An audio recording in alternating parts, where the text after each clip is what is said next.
2,500 years ago, a man walked the streets of Athens. He asked no one to believe him. He didn't preach. He didn't perform miracles. He simply asked questions, deep, uncomfortable questions. Why do you believe what you believe? Who told you that was true? Can you prove it? Or are you just repeating what you were taught?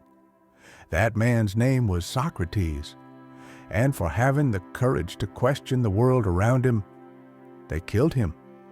They gave him poison, hemlock. But the real tragedy? They weren't just killing a man, they were silencing a mirror. Because Socrates didn't claim to be divine, he didn't build a church or demand obedience. He stood before the world, humble, wise, fiercely curious, and simply said, "Don't believe me. Test everything.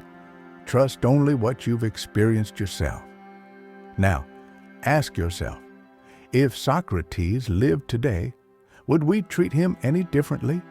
Would we welcome his questions or cancel him for being too negative? Would we call him a philosopher or a troublemaker? See, this isn't just about ancient Greece. It's about us. We still poison people who challenge our comfort zones, not with hemlock, but with ridicule, rejection, and silence. Think about it. We praise innovation, but punish those who think differently. We say we want truth, but prefer comfortable lies. We worship those who speak loud, not those who speak deep. We chase prophets and preachers, people who hand out easy answers, while we ignore those who hand us the tools to think for ourselves. Socrates wasn't trying to save your soul. He was trying to liberate your mind. And for that, they ended his life. But you know what blows me away? In his final moments, Socrates didn't beg, didn't cry, didn't preach. He treated death like an experiment, a final frontier. As the poison climbed his body, he narrated his own dying process like a scientist. "My legs no longer respond, but I am still whole. My lower body is numb, yet my consciousness is untouched." His last words, "Life survives death. I feel the body dying, yet I remain." But even then, he didn't demand belief. He said, "This is just a hypothesis. Don't believe me. Try it for yourself when your time comes." That's the scientific spirit. That's stoicism in action. That's power without pride. Now compare that with the so-called prophets of the world, claiming to be messengers, sons of gods, saviors. Socrates, he stayed human. That's what made him divine. You see, the real threat isn't chaos or evil. It's ignorance wearing the mask of righteousness. People don't want to be awakened. They want to be reassured.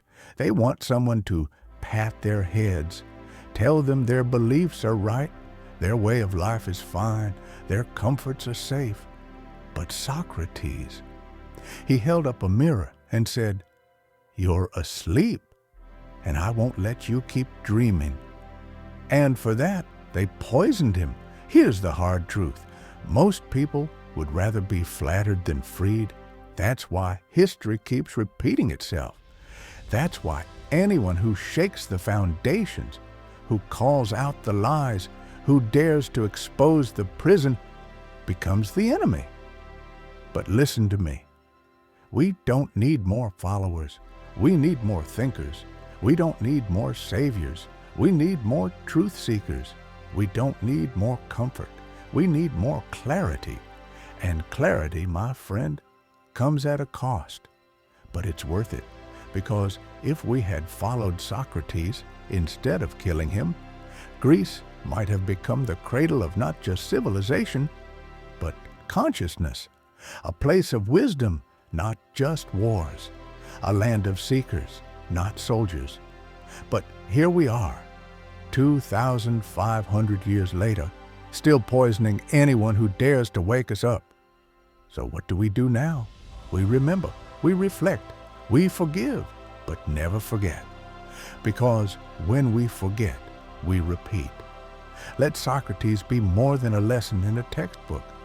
Let him be a guide in your own life. Doubt what you're told. Test what you believe.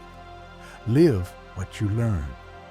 And when you face resistance, when people call you crazy, negative, arrogant, or dangerous for thinking freely, remember, they said the same about him.